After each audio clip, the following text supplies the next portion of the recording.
Chapter 4, Module 2.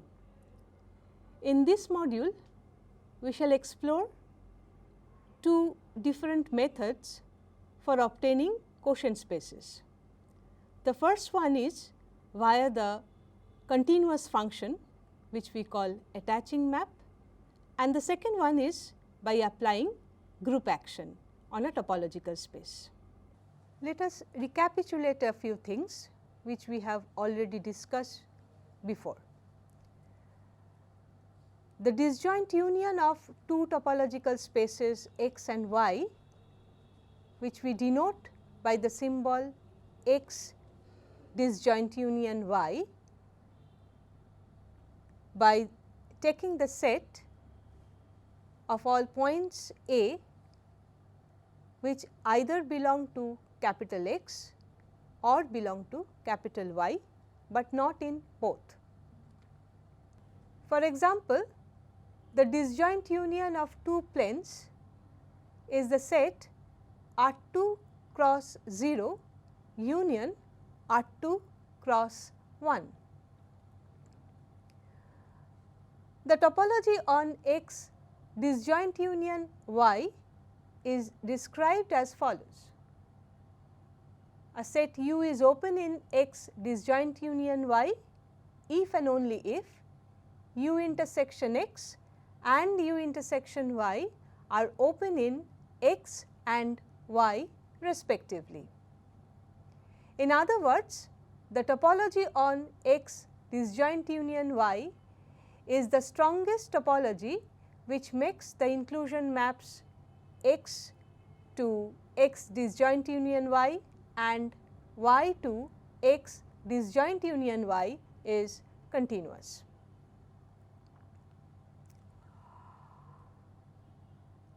We define adjunction space of two topological spaces. Let us take two topological spaces X and Y and A as a subspace of X. Suppose f is a function from A to Y and it is known that the function is continuous, then the adjunction space denoted by X union Y is the quotient space of X disjoint union Y under the equivalence relation A related to F A for all A belonging to capital A.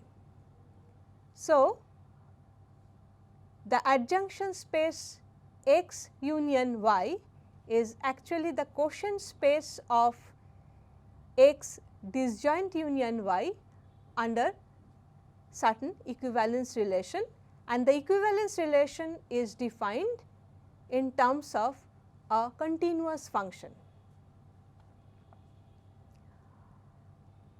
Therefore, in X disjoint union Y, we define a partition so that two points lie in the same subset if and only if they are identified under the map F.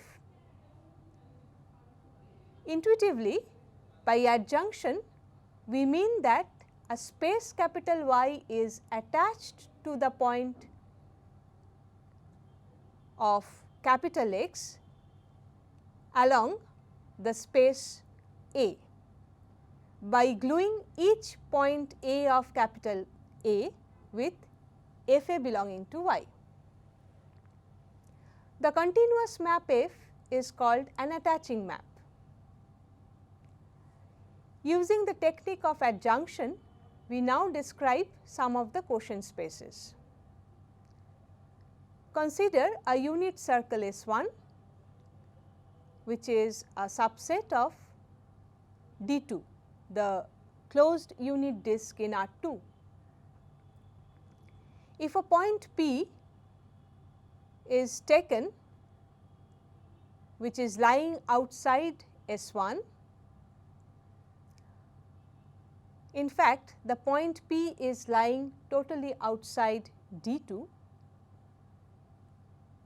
then the constant map from S1 to the singleton P is denoted by the function f, which takes all the points on the rim of the disk to the point P. So, the final adjunction space of D2 with P is actually a topological sphere S2.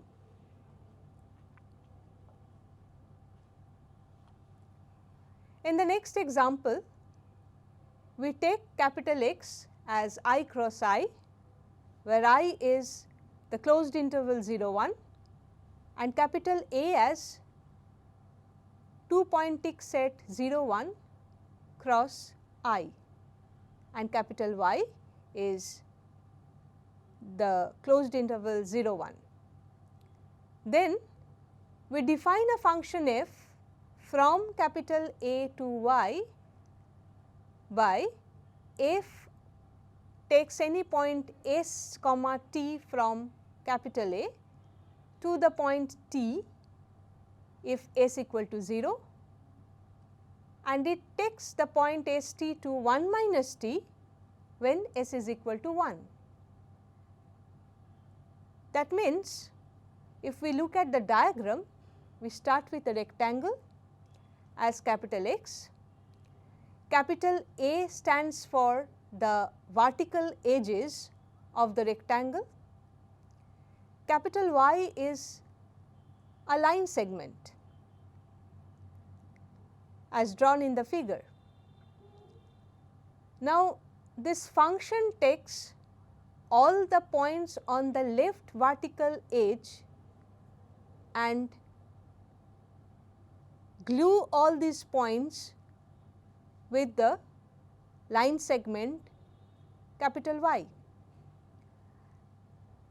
Also, the function takes all the points on the right vertical edge of the rectangle and glue them to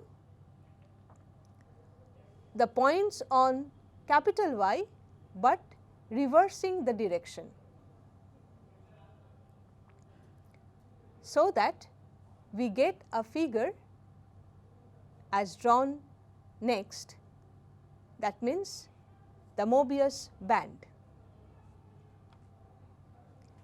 In this example, we start with a topological space X as the closed interval 0 1 cross S1, that means a cylinder, and we take capital A as 2-point tick set 0 1 cross S1, that is the circles drawn in red in the diagram, and capital Y stands for a circle S1. Then we define the map f from capital A to Y by f takes any point as z to z for each s belonging to capital I. That means, we are gluing both the circles with the circle Y in the same direction, thereby get the torus as shown in the diagram. The following example shows that changing the attaching map, we may get a different surface. That is, construction of adjunction spaces depend on how the spaces are attached to each other.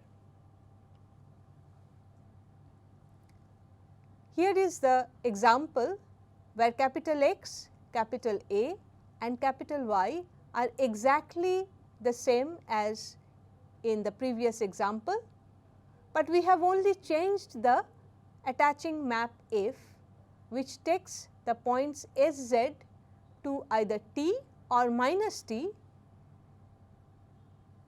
if s is equal to 0 or 1 respectively. In this case, if we can visualize that while attaching the two circles of the cylinder, we are attaching one circle in the same direction, but the other circle by reverting the direction, so that we are not getting the torus, but a Klein bottle.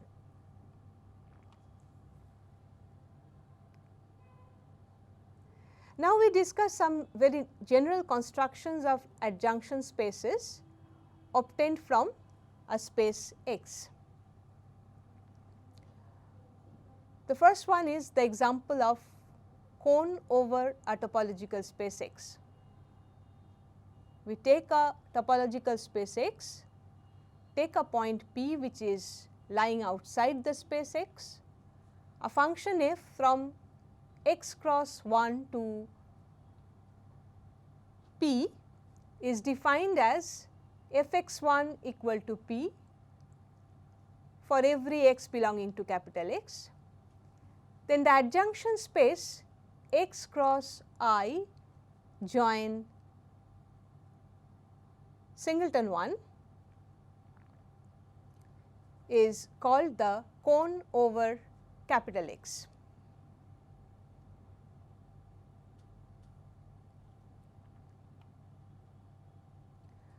Now, this gives an example of construction of spaces called suspension of a topological space X. Capital X is a topological space, capital Y is a 2-point X set P Q. Capital Y has the discrete topology. We take a function f from x cross 2-point X set 0 1 to capital Y given as fx0 is P and fx1 is equal to Q for every x belonging to capital X. Then the adjunction space x cross I join Y is called a suspension of capital X. Now, this is another example called mapping cylinder of the attaching map F. We are given two topological space capital X and Y. A function f is given which is continuous from x to y. If g is a function from x cross 0 to y defined as gx0 equal to fx, then x cross I join y by means of the function g is called the mapping cylinder of f, which we denote by mf. So, the adjunction space of x cross I with y by means of the function g is a mapping cylinder of the given function f. Similarly, one can define a mapping cone.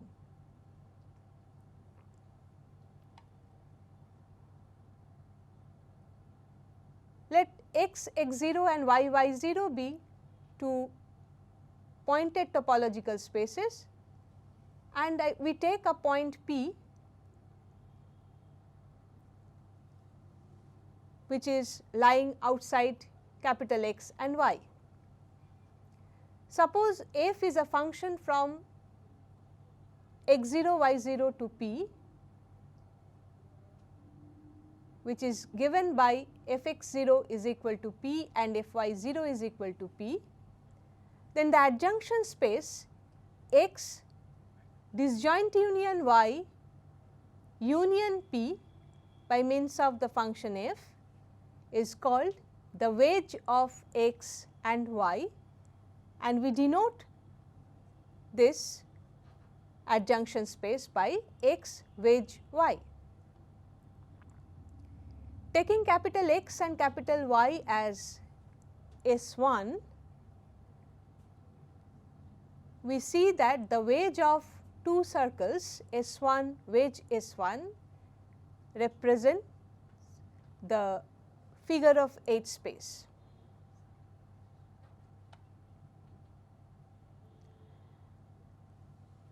Suppose X and Y are two surfaces, U and V are open sets in capital X and capital Y respectively, such that each is homeomorphic to open disk in R2.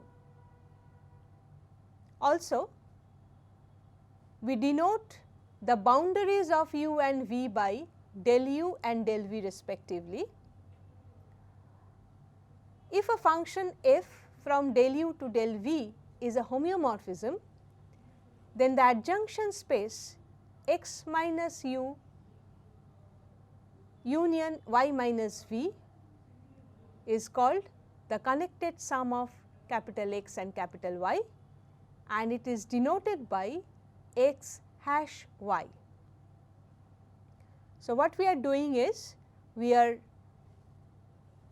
taking a disk U from a surface which looks like a disk in R2, and we take a disk V from another surface Y,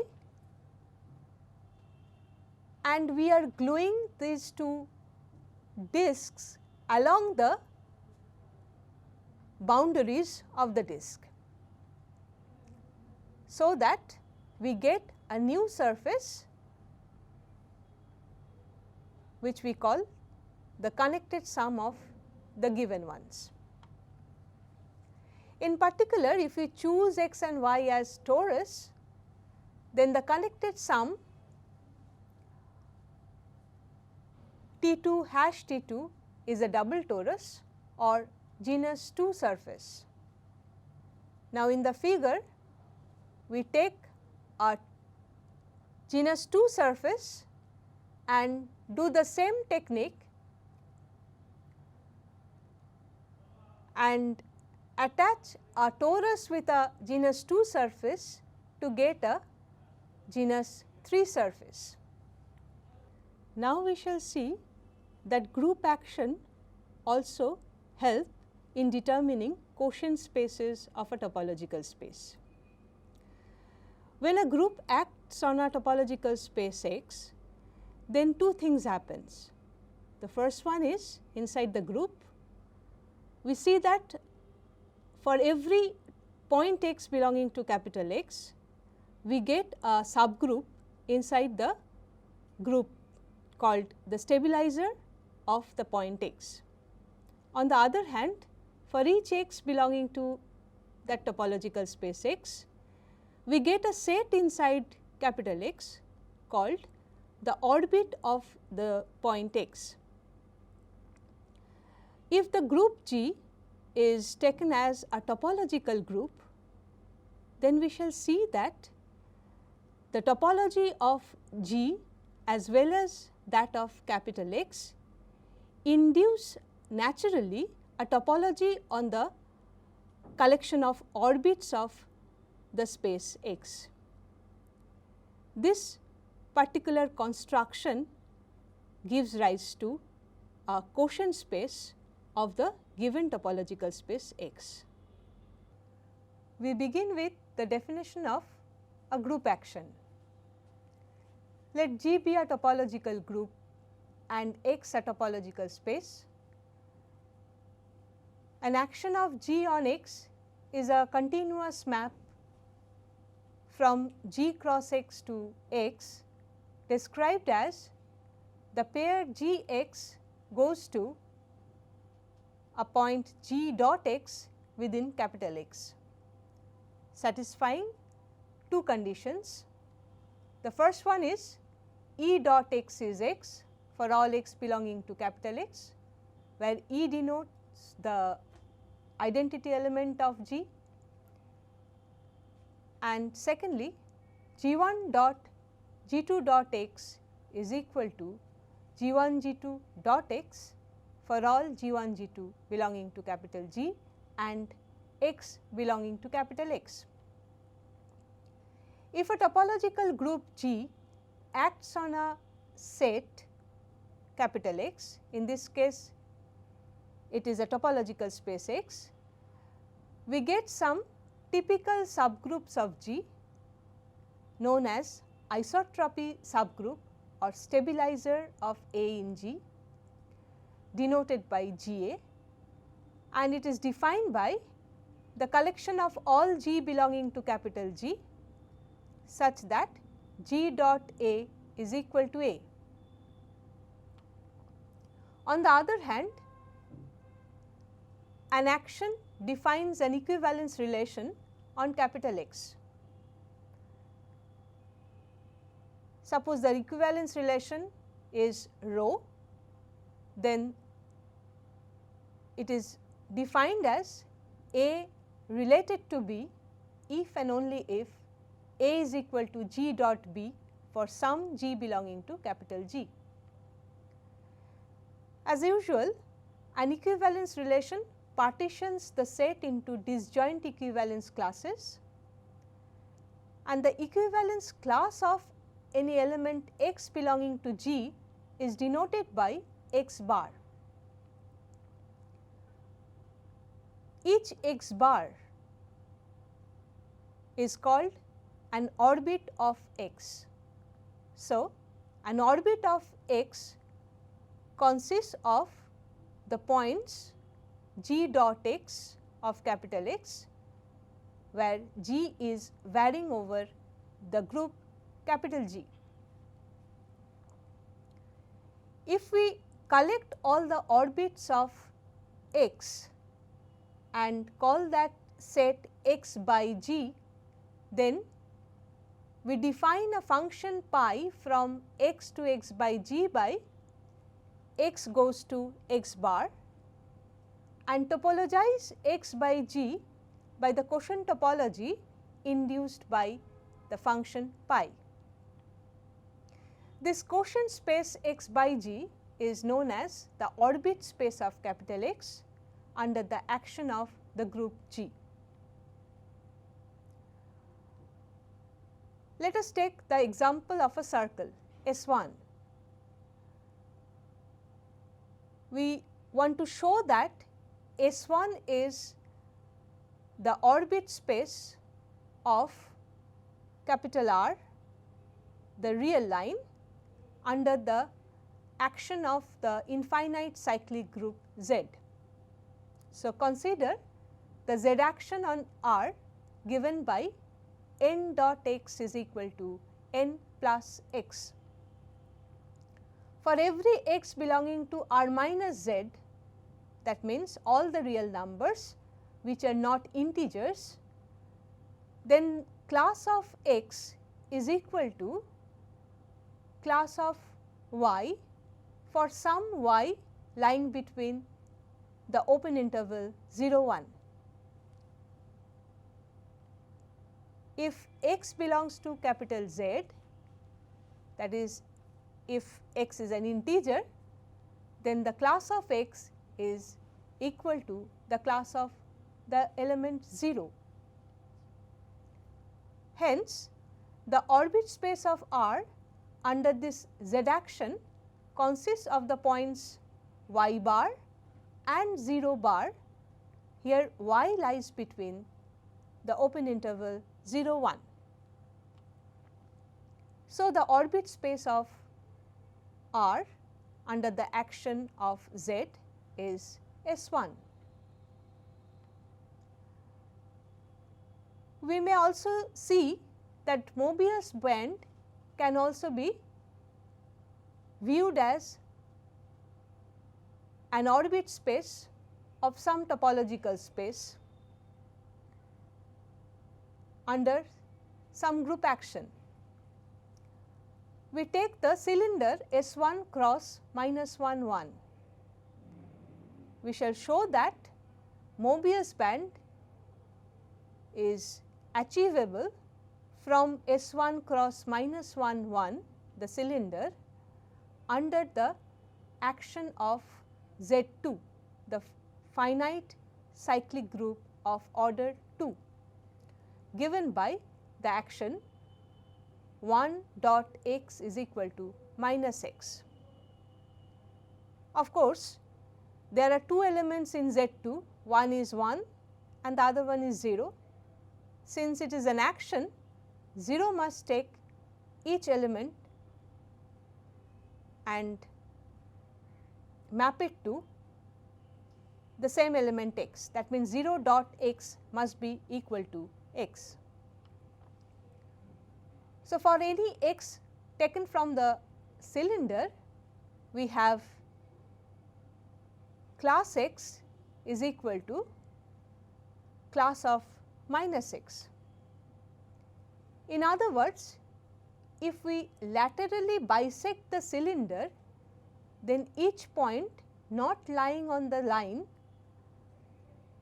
along which we are cutting the cylinder, on one half of the cylinder matches the corresponding point on the other half of the cylinder. Hence, we obtain a rectangle whose two opposite edges are to be identified in a reverse direction. So, the orbit space is a Mobius band. Next is the example of a torus as orbit space of r cross r under the action of z cross z, and it is naturally defined as m comma n dot x comma y is equal to the pair m plus x comma n plus y. We see here that whenever the point x y is not on z cross z, then the orbit of x y is the same as the orbit of p q, where p q is within the open rectangle I cross I. On the other hand, if the point is on z cross z, then the orbit of x y is equal to the orbit of the point 0 0. Hence, the orbit space of r cross r under the action of z cross z consists of the points orbit of p q, where p and q are between open 0 and 1, and the orbit of 0 0. Hence, the orbit space is a torus. Real projective plane can also be obtained from Z2 action of the sphere S2. The action is given by 1 dot x is equal to minus x, and of course, 0 dot x should be equal to x. So, for any x belonging to S2, orbit of x should be equal to the orbit of minus x. In other words, if we laterally bisect the sphere, then each point not lying on the circle along which we are cutting on one hemisphere matches the corresponding point on the other hemisphere. Hence, we obtain a single hemisphere after this identification, and the identification remaining to perform is the antipodal identification on the boundary circle as described in the figure. So, the orbit space is a real projective plane. Later on, we shall see that if the topological space which we are dealing with are very nice ones, then the group acting on the topological space has very interesting connection with the fundamental group of the given topological space. Of course, we need to formalize the term what we mean by nice topological space. With this, we end chapter 4, module 2 as well as chapter 4.